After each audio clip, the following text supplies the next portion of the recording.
Welcome, everyone. My name is Dr. Donna Reece, and with me now is Dr. Julie Stakiw. Dr. Stakiw is going to give us her thoughts on abstract number 550, which is a study that evaluated consolidation after autologous stem cell transplantation in newly diagnosed patients. So the study was presented by Dr. Sonneveld and looks at a standard induction regimen with BCD, followed by randomization to 3 arms. One is a chemotherapy backbone arm of VMP. The second arm would be a single transplant, and the third arm is a tandem transplant. And the results of the first randomization have already been presented. Patients were then randomized to a second arm of VRD consolidation for 2 cycles, followed by lenalidomide maintenance, or lenalidomide maintenance alone. What caught your eye about this presentation? Well, what I think was nice about this presentation is that it is similar to how we practice in Canada. We have VCD up front, followed by a single transplant. And the progression-free survival benefit with the VRD consolidation was quite impressive. And what was even more impressive was that it held up against all different subgroups.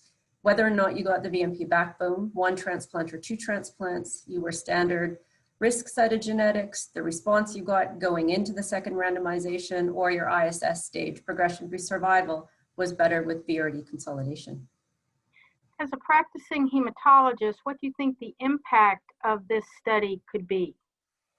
Well, you know, I think that you have mentioned before, there's always been some suspicion across Canada about the role of VRD consolidation, given previous trial results. I think that this trial actually is fairly standard to what we would do in Canada as opposed to the other trials that have been presented. And I think that this is potentially a change in the standard of care. This, to me, really shows the benefit of VRD consolidation. And one thing I didn't mention is that 97% of patients who went into the consolidation arm completed it, which, you know, it is a clinical trial population, but makes it seem like it might be a tolerable regimen and with definite benefit. Overall survival is still early days, but hopefully. You're right. I've always been unsure of the contribution of consolidation, but I think you're right. This trial isolated that particular aspect of the transplant sequence and clearly showed beneficial results. And I think you in Saskatchewan have been one of the few jurisdictions that have had some access to consolidation, whereas the rest of the provinces have not had funding. What's been your experience with consolidation in Saskatchewan?